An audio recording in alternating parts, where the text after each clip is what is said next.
Welcome to my channel. My name is Manji. मैंने जैसे आपको कल की वीडियो में बताया था कि आज हम इसका कंटिन्यू करेंगे, that is the matter in our surrounding. Last video में मैंने आपको बताया था 3 स्टेट्स ऑफ मैटर, हमने उसकी प्रॉपर्टीज़ के बारे में पढ़ा था।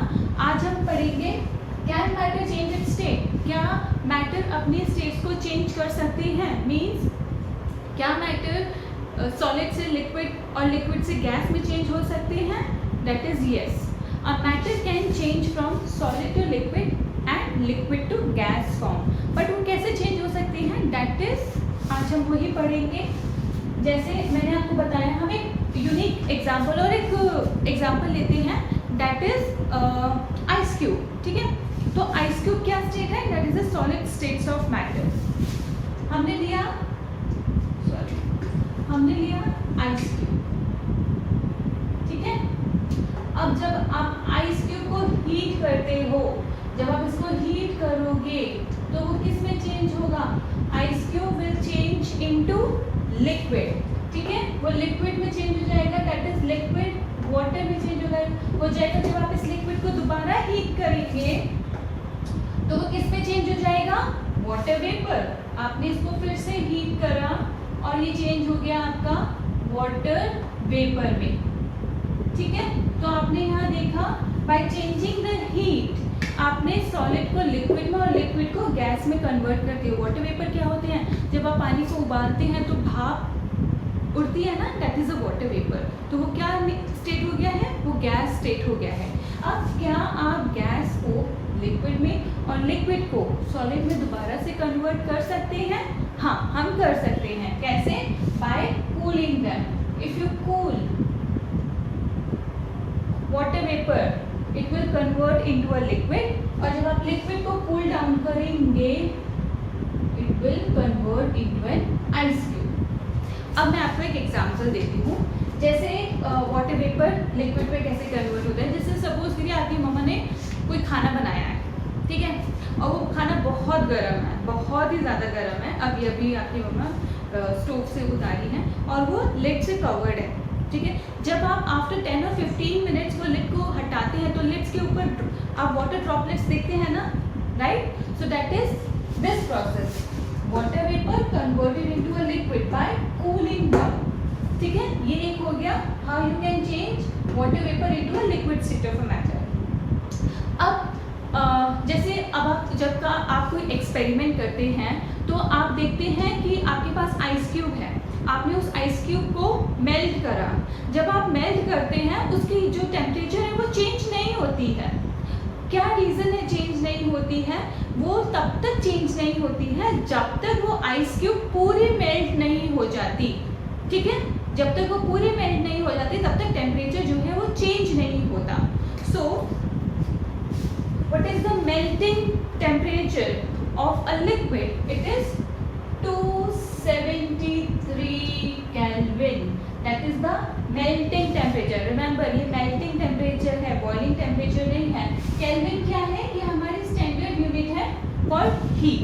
ठीक है, Kelvin 273 Kelvin। ये है आपकी melting point और a melting temperature you can say। ये आपका melting temperature है। अब एक और टर्म आती है फ्यूजन, इसको मैं इरेज कर देती हूँ। अब एक और टर्म आती है फ्यूजन। तो आप फ्यूजन से क्या समझते हैं? आपको फ्यूजन टर्म जब मैं बोलती हूँ तो आपके दिमाग में क्या आता है? तो फ्यूजन, सो फ्यूजन को आप ऐसे भी कह सकते हैं व्हेन अ लिक्विड और when a liquid turn into a gas, जब लिक्विड गैस में कन्वर्ट होता है that is also known as fusion। जब आप या फिर when you convert solid into a liquid, okay, जब आप solid state से liquid state में convert करते हैं that is also known as a fusion। okay, अब आता है latent heat। okay, latent heat। सबसे पहले तो हमें इस वर्ड का मीनिंग जानना है कि लेटेंट हीट का मतलब क्या होता है। लेटेंट मतलब होता है हिडन, ठीक है, छुपा हुआ, और हीट का मतलब तो सबको पता ही है। तो लेटेंट हीट होती है छुपी हुई हीट। सो लेटेंट हीट, जब आप, जैसे मैंने आपको बताया, जब आप किसी आइस क्यूब को मेल्ट करते हैं उसका टेम्परेचर चेंज नहीं होता है। जब मेल्टिंग स्टार्ट हो जाती है टेम्परेचर चेंज नहीं होता है, तब तक चेंज नहीं होता है जब तक वो पूरा मेल्ट नहीं हो जाता, तब तक आपका उसका टेम्परेचर चेंज नहीं होता। And that heat is called latent heat, that is the hidden heat. ठीक, अच्छा अब आप मुझे बताइए कि आखिर सॉलिड लिक्विड में और लिक्विड गैस में कैसे कन्वर्ट होता है। मैंने बताया आपको बाय हीटिंग। जब आप उसको हीट करते हैं तो मॉलिक्यूल्स के अंदर क्या चेंज आता है, क्योंकि मैंने आपको लास्ट वीडियो में बताया था कि सबसे इंपॉर्टेंट है how the molecules are arrange. जैसे मॉलिक्यूल अरेंज होंगे उसी बेसिस पे हम क्या डिफाइन करते हैं कि ये सॉलिड है, लिक्विड है और ये गैस है। अब मैं आपको बताती हूँ व्हेन यू हीट समथिंग तो उनके मॉलिक्यूल्स में क्या डिफरेंस आता है। ठीक है, हमें पता है कि in solid the molecules are tightly compact, right, बहुत ही ज़्यादा कॉम्पैक्टली पैक्ड टुगेदर हैं। और जब आप इनको हीट देते हैं ना, when you give heat to the solid, ठीक है, जब आपने हीट दी तो इस हीट की वजह से मॉलिक्यूल्स के बीच में जो बॉन्ड है वो वीक हो जाता है, वो ब्रेक हो जाता है and the molecule start to move, वो मूव करने लगते हैं। तो जैसे जैसे आप हीट बढ़ाते जाएंगे मॉलिक्यूल्स के अंदर की काइनेटिक एनर्जी बढ़ती जाएगी, right, so kinetic energy increase होगी। Now they will have kinetic energy. तो अब आप मुझे बताइए व्हाट इज काइनेटिक एनर्जी। आप काइनेटिक एनर्जी से क्या समझते हैं? So the kinetic energy is the energy of motion. जब भी कोई मूवमेंट होगा, जब भी कोई मूव होगा तो उसके अंदर क्या एनर्जी होगी? Kinetic energy. That is why when you pass the heat to the molecule they will have kinetic energy and the bond between them get weak. तभी जब ये बॉन्ड टूटने शुरू हो जाएंगे तो मॉलिक्यूल्स आपस में कंबाइन नहीं होंगे। जब मॉलिक्यूल्स कंबाइन नहीं होंगे तो इनके बीच में फोर्स ऑफ अट्रैक्शन रहेगा ही नहीं, तो रैंडमली कहीं पर भी मूव करेंगे। जैसे जैसे आप एनर्जी प्रोवाइड करते जाएंगे, जैसे जैसे आप हीट देते जाएंगे, वैसे वैसे किनेटिक एनर्जी मॉलिक्यूल्स की बढ़ती जाएगी, राइट, ओके। तो what are the effect of heat? अब state of change state of matter को चेंज होने के लिए बहुत सारे फैक्टर्स हैं जो इसको इफेक्ट करते हैं। फर्स्ट हमने पढ़ लिया है हीट इफेक्ट करती है कैसे? जैसे जैसे आप हीट प्रोवाइड करते जाते हैं मॉलिक्यूल को, उसकी काइनेटिक एनर्जी बढ़ती जाती है, फोर्स ऑफ अट्रैक्शन कम होता जाता है, बॉन्ड गिरते जाते हैं, टूटते जाते हैं और मॉलिक्यूल बहुत ज़्यादा फ्री हो जाते हैं, राइट, इसलिए उनका स्टेट ऑफ मैटर भी चेंज हो जाता है। तो yes, heat can effect the state of a matter, right, solid से लिक्विड, लिक्विड से गैस। ठीक, now tell me, does the pressure have any effect on the state of matter? क्या pressure effect डालता है स्टेट ऑफ मैटर में? तो आप मुझे बताइए क्या प्रेशर का कोई इफेक्ट है? Yes, pressure also have some effect on the states of matter. कैसे? अब मैं आपको बताती हूँ। जैसे आप एक कंटेनर लीजिए, ठीक है, यहाँ पर आपकी गैस है, ये सब गैस है, आपने एक पिस्टल से इसको कंप्रेस करा, आप कंप्रेस करते गए, आप इस पिस्टल से कंप्रेस करते गए और फिर एंड में आपने कंप्रेस करते गए, तो आपने सारी गैस को इतने एरिया में कंप्रेस कर दिया। जब आपने कंप्रेस करा, कंप्रेस करते गए, आपने क्या करा? प्रेशर को इंक्रीज करा, you have increase the pressure. जब आपने प्रेशर को इंक्रीज करा, जो गैस है ना, it will turn into a liquid. Okay, so under a high pressure a gas will convert into a liquid, and when you reduce the temperature also, okay, when you reduce the temperature and increase the pressure, the gas convert into a liquid. अब मैं आपको एक example देती हूँ। आपने कभी dry ice का नाम सुना है? ड्राई आइस, ड्राई आइस क्या होती है? Dry ice is nothing but it is a carbon dioxide, ठीक है, जो ड्राई कार्बन डाइऑक्साइड और क्रिस्टल कार्बन डाइऑक्साइड है, दैट इज अ CO2। आप इसको कैसे स्टोर करते हो? You store this under a high pressure. ये एक क्रिस्टल है, दैट इज अ सॉलिड। अब जब आप इसको ड्राई आइस और क्रिस्टल सॉलिड CO2 को हीट करेंगे, सो क्या होगा? Then this CO2 convert into this solid and this will convert into a gas, right? ये गैस में कन्वर्ट हो जाएगा। इसमें आपको ना लिक्विड स्टेट नहीं मिलेगी, ठीक है, यहाँ पे there is no liquid state. अब इस प्रोसेस को क्या कहते हैं? जब भी कोई सॉलिड डायरेक्टली कन्वर्ट होता है into a gas, it is called sublimation process. What it is called? A sublimation process, right? It is a sublimation. तो ये आपके एग्जाम में पूछ सकते हैं, what is sublimation? So sublimation is the process where a solid directly convert into a gas. अब मैं आपको और एग्जांपल देती हूँ हमारे घर का। हम सबके घर में कपूर होती है, कैम्फर होता है, राइट? अगर आप उस कैम्फर को हीट करते हो, कैम्फर इज अ सॉलिड, जब उस कैम्फर को हीट करते हो, कपूर को हीट करते हो, it convert into a gas, right? वो गैस में कन्वर्ट हो जाता है, और या फिर आप कपूर को बाहर भी रखते हैं थोड़ी देर के लिए, वो आपको इनविजिबल हो जाएगा, वो गैस में कन्वर्ट हो जाएगा। So that is a sublimation process, ठीक है?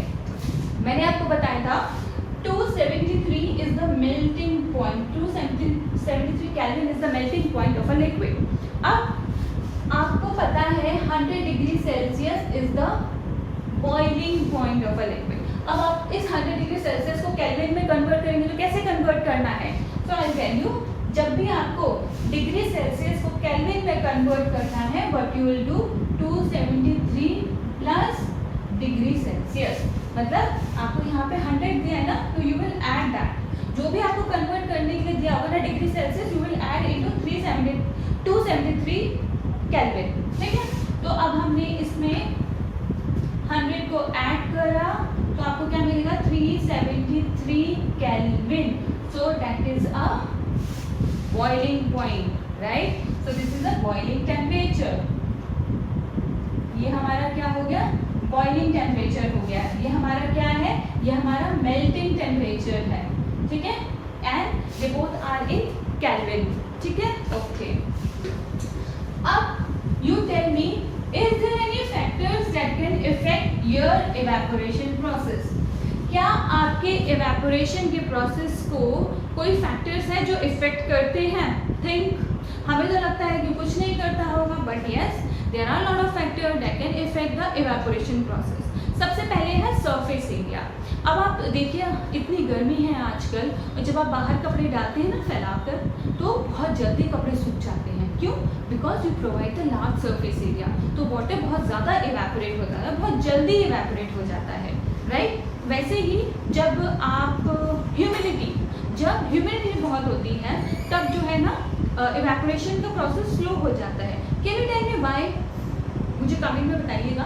क्योंकि जब आप ह्यूमिडिटी का क्या मतलब होता है? ह्यूमिडिटी मीन्स कि हमारे एयर में कितना वाटर है, राइट? कितने वाटर ड्रॉपलेट्स हैं। जितनी ज़्यादा ह्यूमिडिटी होगी, उतना ज़्यादा वाटर मॉलिक्यूल्स होगा आपके सराउंडिंग में, एटमॉस्फेयर में। जब वाटर ही बहुत ज़्यादा है एटमॉस्फेयर में, जब वाटर की क्वांटिटी ही बहुत ज़्यादा, जब ह्यूमिडिटी ही बहुत ज़्यादा है, तो इवेपोरेशन क्या हो जाएगा? लो हो जाएगा इवेपोरेशन, राइट? Evaporation reduce. और कैसे हम इफेक्ट कर सकते हैं इवेपोरेशन का? With the speed of wind. अगर विंड की स्पीड बहुत ज़्यादा है, then the evaporation will be very quick, बहुत जल्दी हो जाएगा evaporation, right? And the temperature also, like if you provide high temperature तो इवेपोरेशन ज़्यादा होगा, if you provide low temperature तो इवेपोरेशन स्लो हो जाएगा। So these are the factor by which the evaporation can be effected. Okay, अब हमें बहुत सारी टर्म्स आती हैं इसमें, जैसे सॉलिड को लिक्विड में कन्वर्ट करते हैं तो उसको हम बोलते हैं मेल्टिंग, राइट? लिक्विड से गैस में कन्वर्ट करते हैं तो उसको बोलते हैं हम बॉइलिंग, राइट? Boiling temperature. जब गैस को लिक्विड में कन्वर्ट करते हैं, दिस इज कॉल्ड कंडेंसेशन। जब सॉलिड से गैस में कन्वर्ट हो जाता है, that is called sublimation, right? वो बताती हूँ, एक लास्ट टॉपिक है कि आपने देखा होगा ना, जैसे गर्मियों का टाइम है, आप ठंडा ठंडा पानी बाहर रखिए, एकदम चिल्ड वाटर, तो थोड़ी देर बाद आपको वाटर ड्रॉपलेट्स दिखाई देगी around the glass, right? Water droplets आप देखते हैं ना, वो क्यों होता है? उसका रीज़न क्या है मैं आपको बताती हूँ। जब भी आप ठंडा पानी बाहर रखते हैं तो पानी का टेम्परेचर क्या है? ठंडे पानी का टेम्परेचर लो है, और क्योंकि गर्मी है, बाहर हमारे एयर का टेम्परेचर क्या है, बहुत ज़्यादा है, तो जब भी ये लो टेम्परेचर और हाई टेम्परेचर कंबाइन होगा, जब भी high temperature gas low temperature के साथ इंटरैक्ट करेगी, तो जो टेम्परेचर है ना गैस का वो रिड्यूस हो जाएगा। सो यहाँ पे क्या हो जाएगा, कंडेंसेशन हो जाएगा, और because of the condensation the water vapour convert into a liquid, तभी आपको यहाँ ड्रॉपलेट्स दिखाई देंगे। Okay, that is the reason. क्यों होता है, because of the change in the temperature, temperature में चेंज होता है मॉलिक्यूल्स के, तो इसीलिए you will see water vapour around it. Okay, so I hope you enjoyed today class, आपको समझ में आया होगा। Please do like to my channel, share with your friends and subscribe to my channel।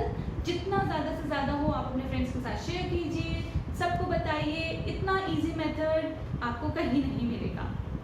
Okay, please like